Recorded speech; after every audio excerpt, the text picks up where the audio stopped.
Bien-aimés, je vous salue dans le nom de Jésus. Que le Seigneur vous bénisse. Merci de toujours prêter attention à notre personne. Que Dieu vous bénisse au nom de Jésus.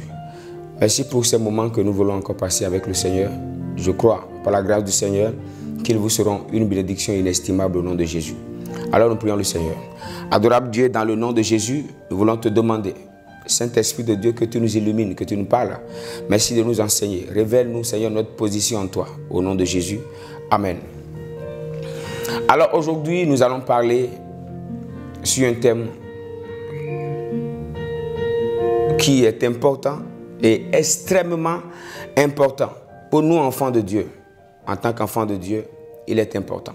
Nous voulons parler sur le thème « Le chrétien et son autorité spirituelle ».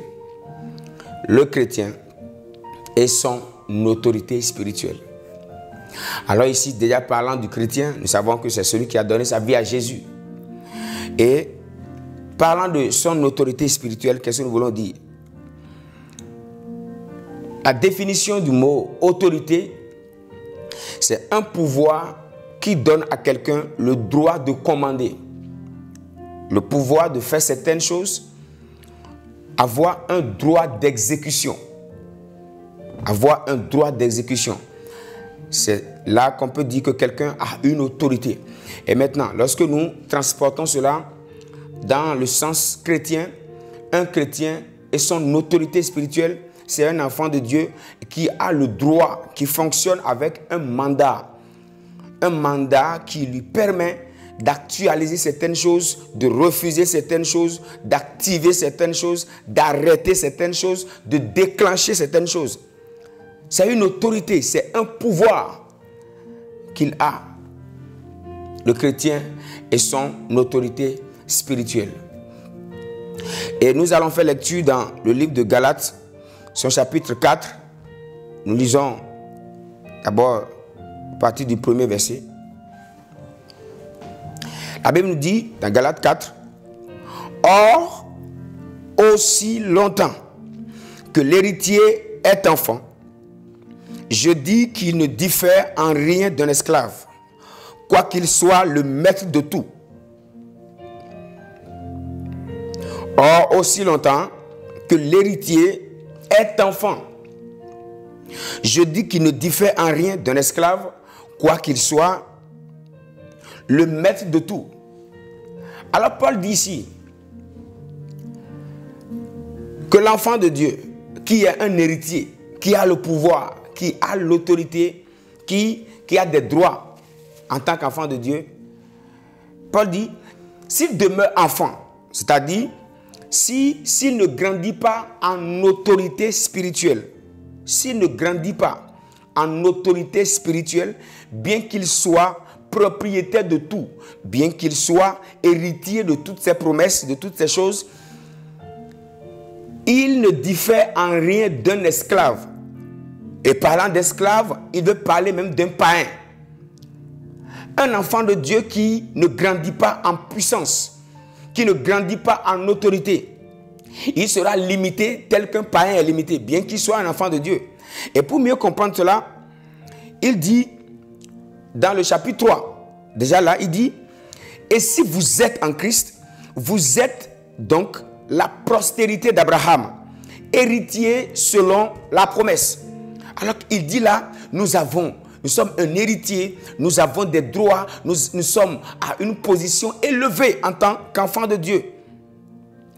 Et au chapitre 4, il dit, bien que vous ayez tous ces droits, toutes ces opportunités d'être héritier de Dieu, bien que toute la richesse, toute la puissance et toute la gloire de Dieu vous appartiennent, si l'héritier demeure enfant dans les choses de Dieu, si l'héritier demeure enfant spirituellement, s'il est un bébé spirituel, bien qu'il soit héritier, il ne pourra jamais manifester la gloire de Dieu. Et lorsque nous regardons un peu nos vies, en tant qu'enfant de Dieu, tu peux déjà remarquer que tu te vois devant certaines choses et tu luttes, ça ne marche pas. Tu as comme impression qu'il te manque quelque chose. Tu as comme impression qu'il te manque de force. C'est ce qui peut t'amener à des moments donnés à solliciter l'aide de quelqu'un qui prie plus que toi. À solliciter l'aide de quelqu'un qui a plus d'autorité spirituelle que toi. Alors Paul dit, aussi longtemps que l'héritier demeure enfant, s'il ne grandit pas en autorité spirituelle, bien qu'il soit l'héritier de toutes choses, l'héritier de toutes ses promesses, il ne pourra accomplir aucune promesse. Il restera là. Il ne serait différent d'un esclave. Frère, je refuse d'être un héritier et de demeurer enfant sans expérimenter les promesses de Dieu, sans manifester la gloire de Dieu, sans voir Christ réel et m'appeler aussi enfant de Dieu et être aussi appelé chrétien. Ce n'est pas normal. Ce n'est pas normal. C'est ce qui va nous amener à voir certains facteurs qui nous permettront de grandir en autorité. Alors d'abord, il est très important de savoir que toute manifestation d'autorité dépend de notre intimité que nous avons avec Dieu. Tu ne peux pas manifester une autorité spirituelle élevée pendant que tu es loin de Dieu. Ça dépend, tout dépendra de ton intimité avec Dieu. Tout dépend de ton intimité avec Dieu. Cela me rappelle l'histoire d'un homme politique qui était avec son ami pendant que les deux travaillaient ensemble. Et à un moment donné, son ami a été élu président. Et l'ami lui a dit, je vais te confier un grand poste. Je te permettrai de toujours rester à côté de moi pour travailler avec moi. Je vais te nommer ministre. Et son ami, l'ami du président lui a dit, tu sais, je ne voudrais même pas être un ministre. Je ne voudrais pas être un ministre. Je ne voudrais même pas que tu me nommes à un poste élevé. Tout ce que je veux, lors de tes interviews, quand tu seras interviewé, lorsque tu auras des prestations, permets-moi juste, à des moments donnés, de te souffler certaines choses à l'oreille, au vu et au su de tout le monde. Donc, permets-moi seulement d'être à côté de toi, proche de toi, et te dire certaines choses juste à la vue de tout le monde. C'est tout ce que je veux. Je ne voudrais même pas être un ministre. Vous savez? Et pourquoi il le disait? Si toutes ces personnes le voient souffler des choses au président, cela suffit déjà pour que lui-même, sa parole dans la société ait d'autorité. S'il a une telle affinité avec le président, s'il parle dans sa localité, sa parole sera honorée. Donc, autrement dit, la manifestation d'une autorité spirituelle élevée dépend d'abord de notre affinité, de notre intimité avec Dieu. Alors, il est très important de savoir que tout ce que je suis et tout ce que je vis est proportionnel à mon autorité spirituelle.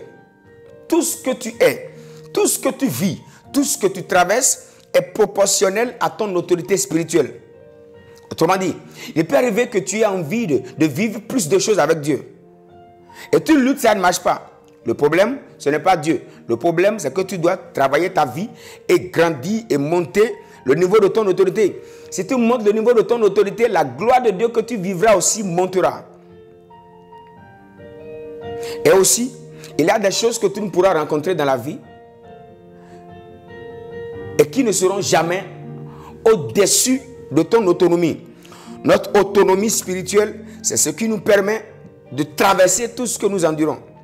Alors, tout ce que je suis, tout ce que je vis, tout ce que je fais, tout ce que je possède en Dieu, comme l'a dit Paul dans Galates 4, est proportionnel à mon autorité spirituelle.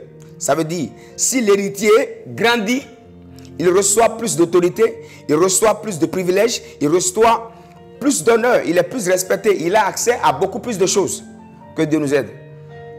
C'est ce qui doit nous amener à comprendre que l'autorité spirituelle dans la vie d'un enfant de Dieu, elle est très importante. Très importante. Que le Seigneur nous aide. Alors, grandir en autorité est la clé maîtresse pour manifester la puissance de Dieu. Vous savez, nous voulons tous manifester la puissance de Dieu. Nous voulons voir Dieu nous utiliser, faire des choses. Mais la clé maîtresse, c'est l'autorité spirituelle. Je donne l'exemple d'un officier, d'un policier qui commence avec l'armée. En évoluant, il reçoit de grade. En évoluant, il monte.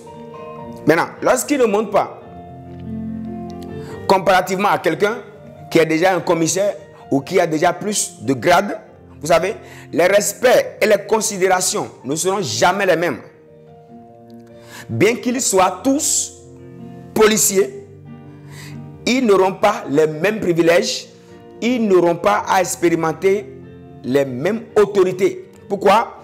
À cause de leur grade. Enfant de Dieu, tu as le choix. Tu peux monter tes grades. Tu peux monter ton autorité. Tu peux travailler ta vie. Tu peux hausser le niveau de ta puissance. Tu peux activer la puissance de Dieu en toi et voir Dieu réel. Certaines personnes disent qu'il y a des choses que Dieu faisait qu'il ne fait plus aujourd'hui. Le problème, ce n'est pas Dieu. Le problème, c'est nous. Le niveau spirituel baisse. Nous demeurons enfants. Héritiers, oui, mais enfants. Alors que Paul dit que si l'héritier ne grandit, il n'est différent d'un esclave. C'est pourquoi nous vivons les mêmes choses que les païens. C'est pourquoi nous traversons les mêmes choses que les païens. Nous ne sommes pas différents d'un esclave. Pourquoi? Parce que nous ne grandissons pas. Il est très important de grandir en autorité, de monter ses grades spirituels pour avoir plus facilité à voir Dieu faire certaines choses. Que Dieu nous aide. L'autorité spirituelle est comme les racines d'un arbre. Vous savez, plus un arbre a plus de racines ancrées au sol, il a la capacité de porter plus de fruits. Donc Dieu même, voulant bien que tu portes de fruits, et toi-même assoiffé de porter de fruits, si Dieu ne te voit pas, avec ton autorité spirituelle qui représente tes racines bien ancrées au sol, il y a des fruits que tu ne manifesteras jamais. Ce ne serait pas le nom de Jésus qui soit faible ou impuissant, mais ce serait par défaut d'autorité spirituelle. Et voyons deux raisons majeures pour lesquelles Dieu nous envoie des situations parfois difficiles à affronter. La Bible nous dit d'ailleurs, dans Romains 8, verset 28, nous savons au reste que toutes choses concourent au bien de ceux qui aiment Dieu, de ceux qui sont appelés selon son dessein. Il est très important de savoir que tout ce que nous rencontrons est pour notre bien. Alors, la première raison pour laquelle Dieu nous envoie parfois des situations, soit compliquées, la première raison est que Dieu nous envoie ces situations car il sait que nous pouvons nous en sortir. Nous voulons parler d'autorité spirituelle. Dieu nous envoie des situations compliquées, numéro 1, parce qu'il sait que nous pouvons nous en sortir. La seconde chose, Dieu nous envoie parfois des situations compliquées pour nous booster, pour nous pousser à grandir, pour nous pousser à monter notre autorité spirituelle. Tout ce que tu rencontres, ce n'est pas un hasard. Toutes les situations difficiles sont là pour te former, pour t'équiper, pour t'équilibrer, pour te pousser à avoir plus d'autorité spirituelle. Alors l'objectif de Dieu, à des moments donnés, vous savez, la Bible dit que c'est Dieu qui produit en nous le vouloir et le faire. Alors Dieu peut créer une situation. Tu rencontres une situation, tu pries, elle ne bouge pas. Tu fais tout, elle ne bouge pas. Alors là, tu te retrouves dans l'obligation de monter ton niveau. Alors Dieu envoie les situations pour nous pousser à aller travailler notre vie, pour nous pousser à monter notre niveau d'autorité spirituelle. Que Dieu nous aide. Il est très important. Il est très important. La Bible nous dit dans 1 Corinthiens 10, verset 13, qu'aucune tentation ne nous surviendra qui n'ait été humaine. Et Dieu qui est fidèle ne permettra pas que nous soyons tentés au-delà de nos forces. Mais avec la tentation ou les épreuves, il prépare aussi le moyen d'en sortir. Donc, tout ce qu'on traverse, Dieu crée aussi une situation, il crée aussi une porte de sortie. Pour nous amener à plus grandir, toujours en autorité. Donc, quel que soit ce que nous traversons, Dieu contrôle tout et il attend jusqu'à nous scrutions nos vies, que nous travaillions un peu plus nos vies, que nous nous cultivions et que nous grandissions dans notre autorité spirituelle. Que Dieu nous aide. Alors, ce n'est pas parce que nous sommes enfants de Dieu que nous n'allons pas vivre des situations compliquées. Non. Mais tout ce que Dieu envoie, c'est pour nous pousser, c'est pour nous aider à grandir. Beaucoup de nous voulons voir Dieu faire des choses. Et parfois, on se demande, où est l'église d'hier? L'église apostolique d'hier, où les apôtres ont vu la gloire de Dieu manifeste. On se demande, où est ce Dieu? Ce Dieu ne pourra jamais se manifester dans notre médiocrité. Tout dépend de nous. Ça ne dépend pas de Dieu. Tu veux voir plus de choses avec Dieu? Tu veux monter plus? Tu veux voir plus de miracles avec Dieu? C'est possible. Mais comment? Lorsque tu grandiras en autorité. Vous savez, nous avons un problème aussi. Nous avons l'habitude de dire, telle chose est impossible. Non, ça c'était hier. Et nous arrivons même à diaboliser certaines personnes qui manifestent la puissance de Dieu. On te dit non, ça c'est du diable. Ça c'est Satan. Vous savez pourquoi? Nous disons que ces choses viennent du diable. Pourquoi? À cause de notre niveau de compréhension. À cause de notre niveau spirituel. Si tu montes le niveau de ton autorité, il y a des choses que tu considères de satanique aujourd'hui, que tu vas commencer par expérimenter. Je bénis le Seigneur qui m'a fait la grâce de voir certaines choses. Vous savez, hier, il y a des choses que je considère de diaboliques. Je vois certains hommes de Dieu faire des choses et on nous dit que c'est satanique, c'est diabolique, c'est diabolique, c'est diabolique et c'est diabolique. Et déjà, cette perception négative que nous avons nous pousse à ne pas vouloir nous performer, à ne pas vouloir monter plus sur notre niveau spirituel. Et le Seigneur m'a exigé de monter mon niveau. J'ai travaillé un peu à propos et je vois Dieu être réel. Je vois Dieu faire des choses que je voyais d'autres personnes faire hier, que je considérais de satanique. Frère, Dieu demeure le même. Sa main est toujours prête. Il veut le faire encore avec nous aujourd'hui. Le problème, c'est qu'il attend que tu montes ton niveau. Monte ton niveau. Grandis. Hausse ton niveau. Et à la suite, nous allons parler de comment grandir. Les clés qu'il faut pour grandir. Un enfant de CP, lorsque vous lui dites 1 moins 2 égale combien? Il va vous dire que ce n'est pas possible.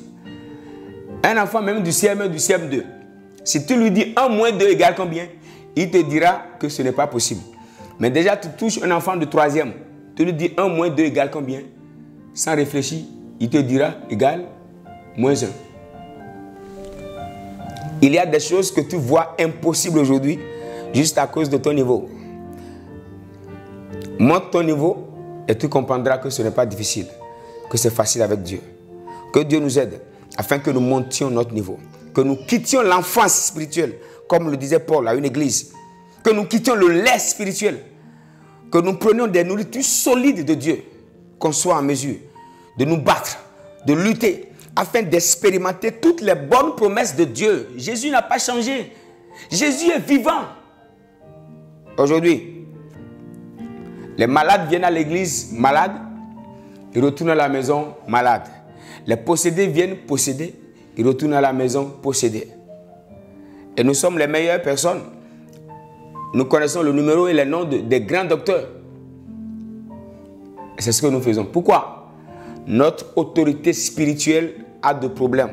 C'est pourquoi Paul dit, aussi longtemps que l'héritier demeure enfant, il ne diffère en rien d'un esclave. C'est pourquoi nous souffrons les mêmes choses que les païens. Là où ils tombent, on tombe aussi. Là où ils meurent, on meurt aussi. Là où ils pleurent, on pleure aussi. Pourquoi? Parce que notre autorité spirituelle a de problèmes.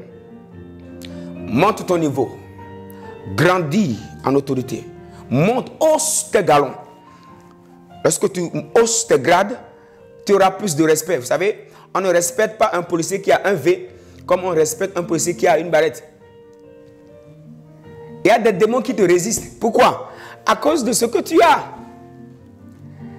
Il y a des situations, tu parles, elles ne t'obéissent pas. Pourquoi? À cause de tes grades. Monte tes grades et tu verras que Christ est réel. Christ est puissant. Christ est vivant. Christ est fidèle dans tout ce qu'il dit. La Bible nous dit, Jésus-Christ est le même hier, aujourd'hui et éternellement. Il m'est arrivé de voir Dieu faire quelque chose un jour. Je suis entré à la maison et j'ai pleuré. Parce que je ne croyais pas voir Dieu faire ça avec moi. Si tôt. Mais le problème a d'abord été le travail au niveau de notre autorité spirituelle. Tu veux voir Dieu faire des choses grandes, monte ton niveau. Tu veux voir les miracles? C'est possible. Mais Paul nous pose une condition. Paul nous dit, aussi longtemps que l'héritier de la promesse demeure enfant, il ne diffère en rien d'un esclave. Dieu est fatigué d'avoir une église muette, une église faible, une église chétive, incapable d'élever sa voix dans la nation, incapable même de s'imposer dans sa localité. Frère, si Paul allait revenir dans l'église d'aujourd'hui, je suis sûr que surtout nous les hommes de Dieu, là, on serait mieux, on serait ses fidèles, on allait lui laisser la direction de l'église. Que Dieu nous aide. Si ces hommes de Dieu que l'histoire a reconnus reviennent aujourd'hui dans l'église d'aujourd'hui, frère, que Dieu nous aide, que Dieu nous soutienne, afin que nous montions notre niveau. Jésus veut faire de grandes choses. Que Dieu nous aide. Au nom de Jésus, allons prier le Seigneur. Seigneur, nous te bénissons pour ces moments que tu as rendus bénis. Merci Seigneur. Change une vie, change une destinée au travers de cette parole. Renouvelle une vie au travers d'elle. Merci Saint-Esprit, au nom de Jésus. Amen. Merci.